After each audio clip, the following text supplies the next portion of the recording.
हाँ बच्चों, अब मैं आप लोगों को मैंने सेक्शन ए कंप्लीट करवा दिया था पार्ट 1 में। अब मैं आपको सेक्शन बी जो है वो स्टार्ट करा रही हूँ। और यहाँ जो सेक्शन बी है, अभी तक तो आपके सेक्शन ए में सारे क्वेश्चंस थे वो 1 मार्क के थे। अब यहाँ पे सेक्शन बी जो है वो आपका 1.5 यानी कि 1.5 मार्क का है।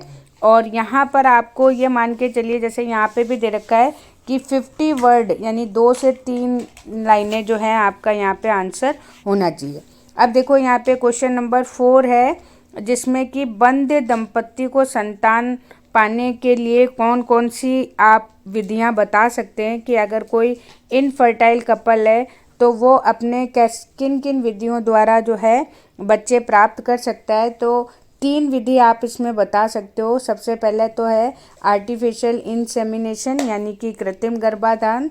दूसरा है इन विट्रो फर्टिलाइजेशन यानी IVF, जिसमें कि हम लैब के अंदर अंडे और शुक्राणु को फर्टिलाइज कराते हैं। और तीसरा आपके पास में गैमेट इंट्रा फैलोपियन ट्रांसफ़र यानी कि गिफ्ट, जो आपके बुक में भी दिया हुआ है, जिसमें कि हम युग्मक को सीधे ही जो है फैलोपियन ट्यूब में एंटर करवा सकते हैं।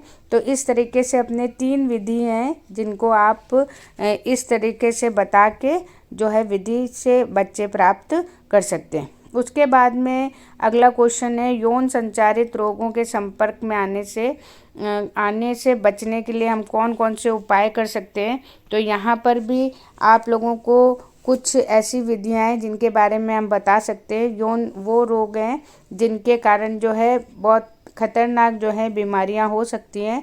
तो उन बीमारियों से बचने के लिए हमारे पास में कुछ विधियां हैं कि सबसे पहले तो जो संक्रमित व्यक्ति है उससे हमें किसी प्रकार का जो है सेक्सुअल रिलेशनशिप नहीं रखनी चाहिए, यौन संबंध नहीं रखने चाहिए। दूसरा जो है डॉक्टर की सहायता से हमें इन चीज़ों का इलाज करवाना चाहिए। और उसके अलावा जो है आप लोगों को पता है कि कई ऐसी चीज़ें होती हैं जिनसे कि जैसे ड्रग है या दवाइयाँ हैं उनका ज़्यादा उपयोग नहीं करना चाहिए। तो ये कुछ उपाय हैं जिनकी सहायता से हम यौन संचारित रोगों से बच सकते हैं।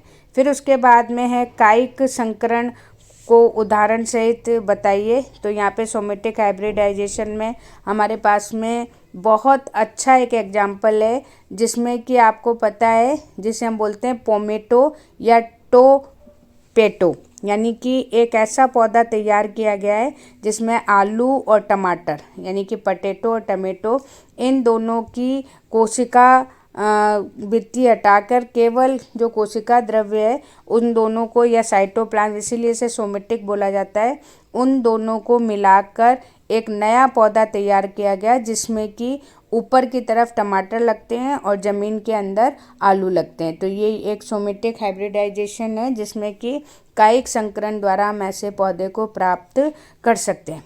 उसके बाद में नेक्स्ट क्वेश्चन है एकल कोशिका प्रोटीन या SCP क्या होता है।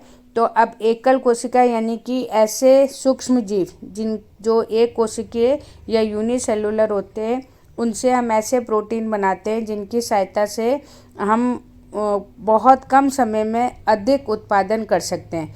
और इसका हमारे पास में बेस्ट एग्जाम्पल है जैसे स्पाइरुलिना है, ये एल्गी है जिसकी सहायता से जो है साइनोबैक्टीरिया है जिसकी सहायता से हम बहुत कम समय में अत्यधिक प्रोटीन को बना सकते हैं। आपके बुक में एक एग्जाम्पल भी दिया हुआ है कि जैसे 250 किलो की एक गाय है, वो पूरे दिन में मुश्किल से 50 या ये मान के चलिए 250 ग्राम प्रोटीन बना सकते हैं उसके दूध से। जबकि आप अगर हमारे पास में 250 ग्राम यानी कि 250 ग्राम अगर सूक्ष्म जीव हो, हीमियोफिलस जो बैक्टीरिया होता है, उससे हम 25 टन जो है प्रोटीन को बना सकते हैं। तो ये एक बहुत अच्छी विधि है जिससे कि हम प्रोटीन का निर्माण कर सकते हैं। और इस प्रोटीन को जो है एस्ट्रोनॉट जो अंतरिक्ष में यात्री जाते हैं वो भी इसको काम में लेते हैं। फिर उसके बाद में प्रतिकृतियन का उद्भव यानी कि ओरिजिन और एप्लीकेशन क्या होता है। तो ये प्लाज्मिड में एक ऐसा स्थान है जहाँ पर कि हम वांछित या डिज़ायर्ड डीएनए को जोड़ देते हैं और प्रतिकृतिकरण कराया जाता है, रेप्लिकेशन कराया जाता है। तो ये आपके प्लाज्मिड का ओरिजिन पॉइंट है। फिर उसके बाद में बायोरिएक्टर। अब ये बायोरिएक्टर क्या है? बायोरिएक्टर वो हैं जिसमें कि हम प्रोडक्शन कर सकते हैं। जो भी हमने बायोटेक्नोलॉजी से जो भी सामान या जो भी हमने वांछित लक्षण प्राप्त करे हैं उसको कॉमर्शियल रूप से यानी व्यवसायीकरण द्वारा हम जो है प्रोडक्शन करते हैं। और इस प्रोडक्शन के लिए हमारे पास में एक बड़ा सा एपरेटस होता है जिसकी कैपेसिटी 100 से लेके 1000 लीटर तक होती है। और इसके अंदर हम दवाइयाँ वगैरह बनाते हैं। और सबसे ज़्यादा ध्यान रखा जाता है कि इसकी टेम्परेचर है, पीएच है, या जो भी हमने रॉ मटेरियल लिया है वो सब किसके अकॉर्डिंग होना चाहिए, एक फिक्स रेशो के अकॉर्डिंग यहाँ पर होना चाहिए। फिर उसके बाद में 10th क्वेश्चन है जिसमें हमें आनुवांशिक रूपांतरित फसलों यानी कि जीमोज जो हम बना रहे हैं बायोटेक्नोलॉजी से, उससे हमें क्या क्या लाभ होते हैं। तो आपको पता ही है, क्योंकि हम वांछित उसके लिए तैयार कर रहे हैं। तो सबसे पहले तो हमें जो भी वांछित लक्षण चाहिए वो हमें मिल सकता है। हम ऐसी जो है प्लांट्स उगा सकते हैं जो कि रेगिस्तान में या एडवर्स यानी कि ऐसी विपरीत परिस्थितियों में भी उग सकती है।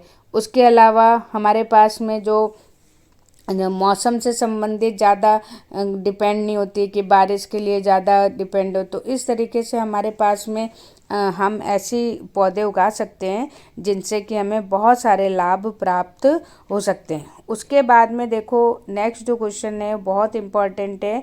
बीटी आवस के रवे कुछ जीवाणुओं को में उत्पादित किए जाते हैं, पर ये रवे उन्हें नुकसान नहीं पहुंचाती। यानी बीटी कॉटन का जो अपने बुक में एग्जाम्पल दिया हुआ है, तो वो हम देखते हैं कि जब उसको कीट खाता है तभी नुकसान पहुंचता है, उस खुद के पौधे में कोई नुकसान नहीं पहुंचता है। इसका मतलब है कि जब ये जो क्राई प्रोटीन होता है ये जब इंसेक्ट के या कीट के उसमें जाएगा तभी सक्रिय होगा, जबकि पौधे के अंदर ये कैसा रहता है, निष्क्रिय रहता है, इसलिए जो है उसको प्रभावित नहीं करता। उसके बाद में क्वेश्चन नंबर 12 है हमारे पास में, प्राथमिक उत्पादकता को परिभाषित कीजिए।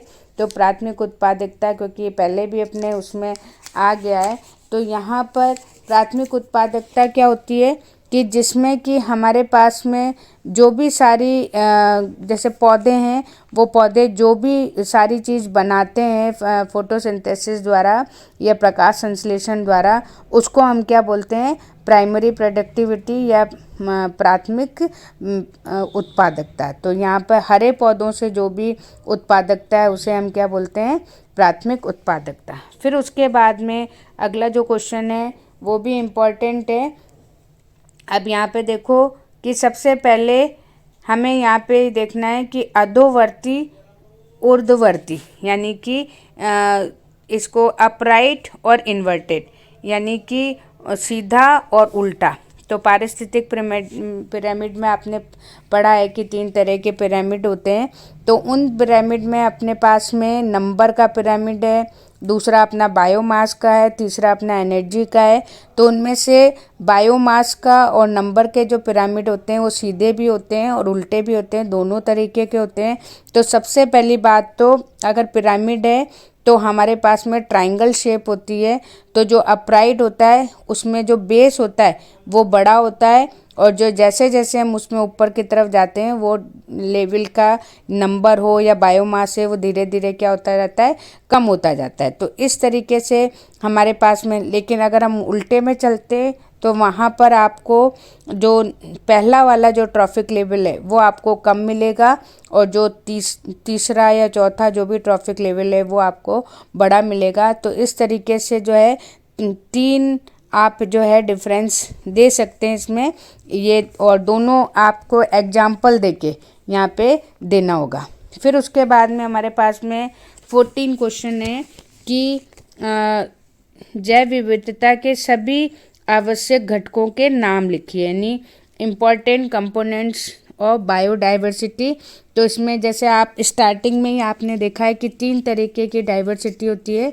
एक होती है जेनेटिक यानी कि हमें आनुवांशिक विभिन्नता, एक पेरेंट्स हैं उनके बहुत बच्चे हैं तो वो उन सभी बच्चों में अंतर होता है, तो इसे हम बोलते हैं जेनेटिक डाइवर्सिटी। दूसरी स्पीसीज यानी जातीय, तो अगर आप देखते हैं कि वो अपने पूरे उसमें बहुत सारे अलग अलग जातियाँ हैं, तो उन जातियों में जो विभिन्नता है उसे स्पीसीज। और फिर है इकोलॉजिकल, यानी कि एनवायरनमेंट के अकॉर्डिंग जो है अलग अलग विभिन्नता पाई जाती। तो इस तरह से 3 तरह की डाइवर्सिटी या विविधता पाई जाती है। उसके बाद में है कि हमारा जो परितंत्र है उसके कार्यों में हमारी जैव विविधता क्यों आवश्यक है। तो आपको पता है कि इकोलॉजिकल बैलेंस यानी कि जो संतुलन है, उन संतुलन को बनाए रखने के लिए ये विविधता बहुत ज़्यादा इम्पॉर्टेंट होती है। क्यों? क्योंकि हम एक दूसरे सब पर एक दूसरे निर्भर होते हैं। जैसे आपने खाद्य श्रृंखला वगैरह देखी है, तो एक दूसरे पर डिपेंड होने के लिए ये ज़रूरी है। और इससे हमारी जो प्रोडक्टिविटी है यानी कि उत्पादकता है वो भी बनी रहती है। विभिन्न प्रकार के जो प्राकृतिक आपदाएं वगैरह, फ्लड वगैरह आता है, उससे भी हम बचते हैं। उसके अलावा जो है सबसे जो इम्पोर्टेंट चीज़ है कि ये जैव विकास में सबसे ज़्यादा सहायक होती है। तो इस तरीके से ये बहुत ज़्यादा इम्पोर्टेंट है। अब देखो इसका तीसरा सेक्शन आ गया, सेक्शन सी। और यहाँ पर अब जो क्वेश्चंस आएंगे वो क्वेश्चंस आएंगे आपके 3 नंबर के। और जो इसकी शब्द सीमा है यानी 100 वर्ड्स का होना चाहिए, ये मान के चलिए लगभग 1 पैराग्राफ आपको यहाँ पे आंसर देना है। अब देखो क्वेश्चन नंबर 16 है, जिसमें बाह्य निषेचन की परिभाषा लिखिए और युग्मक जनन और भ्रूणोत्पाद के बीच 2 अंतर लिखिए। तो सबसे पहले आपको एक्सटर्नल फर्टिलाइजेशन बताना है, और इस क्वेश्चन में और भी है यानी अथवा भी दिया हुआ है। तो सबसे पहले आप बाह्य निषेचन यानी कि जब अंडे और शुक्राणु शरीर से बाहर निषेचित किए जाते हैं, बाहर उनमें फर्टिलाइजेशन होता है, तो उसे हम क्या बोलते हैं? बाह्य निषेचन। फिर यहाँ पे अंतर देना है आपको युग्मक जनन में और भ्रूणोत्पाद में। तो सबसे पहले आप ये अंतर देंगे कि जो युग्मक जनन है यदि युग्मकों का बनना गैमेटोजेनेसिस वो निषेचन से पहले होती है और ये निषेचन के बाद होती है, सबसे पहली बात। फिर उसके बाद में जो गैमेटोजेनेसिस होता है या युग्मक जनन होता है उसमें अर्धसूत्री विभाजन होता है, जबकि अर्धसूत्री यानी मियोसिस डिवीजन होता है, जबकि एम्ब्रियोजेनेसिस में माइटोसिस डिवीजन होता है, समसूत्री विभाजन होता है। तो ये 2 अंतर आप यहाँ पे दे सकते हो। फिर इसी में जो और है वो और में दे रखा है निषेचन की परिभाषा और लैंगिक और अलैंगिक में आपको अंतर बताने हैं। तो निषेचन में आप सिंपल सी डेफिनेशन दोगे कि नर युग्मक और मादा युग्मक का जो मिलना है या संयोजन है, तो उसे हम क्या बोलते हैं? निषेचन बोलते हैं, यानी कि fusion between male and female gamete. फिर उसके बाद में अगर हम डिफरेंस देख रहे हैं तो डिफरेंस में अलैंगिक है, तो इसमें अपने पास में केवल एक पेरेंट होता है, एक जनक होता है, जबकि लैंगिक में 2 जनक भाग लेते हैं। फिर उसके बाद में अगर आप अलैंगिक का दूसरा देखो तो इसमें आपके पास में ज़्यादा विभिन्नता नहीं होती है, तो इसके जो भी संतति होगी उसको आप क्लोन कह सकते हो। जबकि जो लैंगिक जनन है इसमें बहुत सारी विभिन्नता होती है और ये अपने जनक से मिलते नहीं हैं। तो इस तरीके से आप इसको हर समय टेबुलर फॉर्म में दोगे तो ये और भी अच्छा आपको लगेगा। फिर उसके बाद में अगला आपको दे रखा है क्वेश्चन नंबर 17। इसमें भी आपको 2 दे रखे हैं, डाउन सिंड्रोम और टर्नर सिंड्रोम। इन दोनों के आपको कारण भी बताने हैं और लक्षण भी लिखने हैं। तो जैसे पहले अपन लेते हैं डाउन सिंड्रोम। तो ये जो डाउन सिंड्रोम होता है ये 21 जो गुणसूत्र होता है, 21वें गुणसूत्र एक बढ़ जाने के कारण, यानी कि इसे त्रिसूत्रता या ट्राइसोमी भी कहते हैं, इसमें गुणसूत्र बढ़ जाता है और 46 की जगह 47 जो क्रोमोसोम्स हैं वो हो जाते हैं, तो इसलिए इसे बोलते हैं डाउन सिंड्रोम। और इसका लक्षण है कि इसके जो बच्चे होते हैं जिनमें पाया जाता है वो बहुत छोटे से होते हैं, इन्हें मंगोलियन भी बोलते हैं। तो छोटा सा इनका सिर होता है और मानसिक रूप से भी ये अच्छे नहीं होते हैं और मुंह इनका हर समय खुला रहता है। तो इस तरीके से जो है इनके मंगोलियन, जो पहले मंगोल लोग वाग होते थे तो उनकी जैसी शक्ल होती है, इसलिए से मंगोलियन भी कहते हैं। फिर अगला है टर्नर सिंड्रोम, इस टर्नर सिंड्रोम में जैसे डाउन सिंड्रोम में एक बढ़ा था, यहाँ पर एक क्रोमोसोम क्या हो जाएगा, कम हो जाएगा, यानी कि 45 क्रोमोसोम रह जाएंगे। तो इसे हम मोनोसोमिक भी कहते हैं, क्योंकि 2n-1 यानी कि 45 क्रोमोसोम रह जाते हैं। और ये अधिकतर जो है महिलाओं में पाया जाता है। और इसमें भी यही है कि उन महिलाओं का कद छोटा होता है और जो जननांग है, रिप्रोडक्टिव ऑर्गन है, वो भी क्या हो जाते हैं, छोटे या अल्प विकसित होते हैं। तो और ऐसी जो महिलाएं होती हैं वो उनको आप स्टेराइल या बांझ भी कह सकते हो।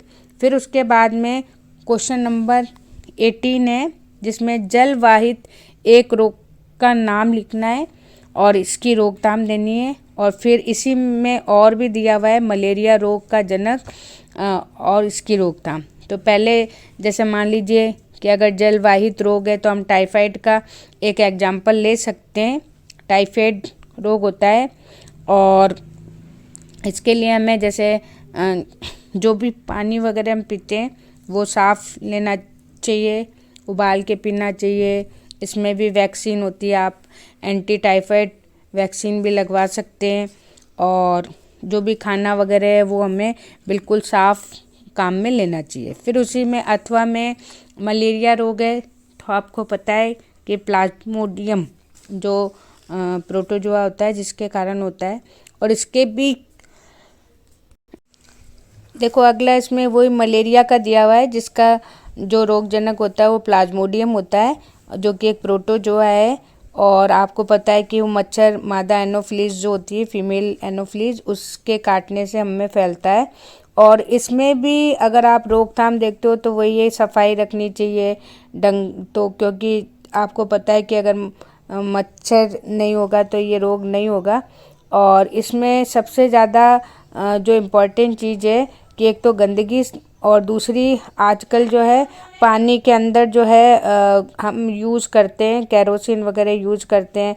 गम्बूजिया एक मछली होती है, ये आता भी है कई बार, इस मछली का उपयोग किया जाता है। जो पानी है उसमें डीडीटी वगैरह छिड़का जाता है मच्छर से, जैसे ओडोमास वगैरह है या जाली है, इसका उपयोग यहाँ पे किया जाता है। तो ये कुछ रोकथाम है। उसके बाद में देखो अब चालू हो रहा है सेक्शन डी। अब यहाँ पर ये 4 नंबर के क्वेश्चन आएंगे और यहाँ पर 250 शब्द लगभग जो है, आप ये मान लीजिए कि 1-1.5 पेज आपको रिटर्न वर्क करना है, प्लस डायग्राम भी इसमें आपका बनाना ज़रूरी है। अब यहाँ पे देखो 19 क्वेश्चन है। त्रिसंलयन यानी कि ट्रिपल फ्यूज़न किसे कहते हैं, ये कहाँ और कैसे संपन्न होता है, और एक निषेचित भ्रूण कोश का डायग्राम नामांकित चित्र बनाइए। तो यहाँ पे सबसे पहले आपको त्रिसंलयन की यानी कि ट्रिपल फ्यूज़न की डेफिनेशन देनी है, जिसमें कि आपको पता है कि जो एक तो नर युग्मक और केंद्रक कोशिका, ये दोनों मिलती हैं। केंद्रक कोशिका आपको पता है कि 2n होती है और नर युग्मक n होता है। तो इन दोनों के मिलने से भ्रूणपोष या एंडोस्पर्म बनता है, जो कि ट्रिप्लॉइड या 3n होता है। तो सबसे पहले आपको उसकी परिभाषा देनी है और परिभाषा देने के बाद में ये जो काम है ये कहाँ होता है और कैसे संपन्न होता है। तो ये आपको पता है कि बीजांड में होता है और पराग नली द्वारा जो है नर युग्मक भ्रूण कोश तक पहुँचता है। फिर उसके बाद में आपको ये जो डायग्राम है, ये डायग्राम आपको यहाँ पे बनाना है, ठीक है। फिर उसके बाद में यहीं पे अथवा में एक क्वेश्चन दे रखा है कि सेब को आभासी फल क्यों कहते हैं, फॉल्स फ्रूट क्यों कहते हैं, और कौन सा भाग है जो फल बनाता है, और फिर इसका डायग्राम भी आपको बनाना है। तो आपको पता है कि फल की अगर परिभाषा है तो जो ओवरी है उस ओवरी से फल का निर्माण होता है, लेकिन यहाँ पर जो है फल का निर्माण ओवरी से नहीं होके पुष्पासन से होता है, इसलिए अपन इसको असत्य फल या आभासी फल कहते हैं। और फिर उसके बाद में आप इसका डायग्राम बनाएंगे। फिर नेक्स्ट है क्वेश्चन नंबर 20, जिसमें कि डीएनए को परिभाषित करना है और उसकी संरचना बनानी है तो यहाँ पे आप जो डीएनए का वाटसन क्रिक का जो मॉडल दिया हुआ है उस मॉडल का आप डायग्राम बनाएंगे, उसमें सारी चीज़ें लिखेंगे कि किस तरह की इसमें द्विरज्जी संरचना होती है। ये सारा करने के बाद में आप इसकी विशेषताएं भी लिखेंगे कि इसमें जो 2 पॉलीन्यूक्लियोटाइड चेन का यूज़ होता है, आपस में कौन कौन से बंद होते हैं। फिर उसके बाद में नाइट्रोजन क्षारक के बारे में आपको बताना है कि पिरामिडिन और प्यूरिन कैसे जुड़ते हैं। तो ये सारी चीज़ें आपको इसमें बतानी है कि दोनों श्रृंखलाओं के मध्य 20 एंगस्ट्रॉम की दूरी होती है और 2 क्षारक युग्म के बीच में 0.34 नैनोमीटर इसकी दूरी होती है और एक कुंडली है वो लगभग आपकी कितनी होती है 3.4 एंगस्ट्रॉम की होती है, 34 एंगस्ट्रॉम की होती है। तो इस तरीके से आपको इसका पूरा बताना है। फिर लास्ट में देखो एक इसी का जो और में दिया हुआ है वो डीएनए की पैकेजिंग पूछी है। तो पैकेजिंग किसकी पूछी हुई है डीएनए की, तो आपको सबसे पहले तो दोनों ही पैकेजिंग आपको बतानी है, यूकैरियोट्स को भी और प्रोकैरियोट्स की भी। तो आपको पता है कि जो प्रोकैरियोट्स होते हैं उसमें न्यूक्लियोटाइड होता है, न्यूक्लियोइड होता है जिसमें कि बिना हिस्टोन वाला प्रोटीन पाया जाता है। तो और जो हमारे यूकैरियोट्स होते हैं उसमें न्यूक्लियोसोम एक बहुत इम्पॉर्टेंट स्ट्रक्चर होती है, उसका आपको डायग्राम भी बताना है और उसका सारा बताना है कि किस तरीके से जो है न्यूक्लियोसोम में आपको पता है कि हिस्टोन प्रोटीन होता है और हिस्टोन प्रोटीन में भी जो है आपके पास में 5 प्रकार के जो है हिस्टोन प्रोटीन है, डीएनए लिंकर हैं और ये जो संरचना है ये संरचना स्टिंग ऑन रे या मोतियों की माला जैसी होती है। तो इस तरीके से आपको इसकी संरचना का देना है। तो ये पूरा का पूरा आपका बोर्ड का मॉडल पेपर कंप्लीट हो गया। थैंक यू बच्चों। अब मैं इसी तरीके से आपको डेली एक मॉडल पेपर डिस्क्राइब करती रहूँगी और प्लीज़ आप लोग मेरे चैनल को सब्सक्राइब कीजिए, लाइक कीजिए। Okay, thank you.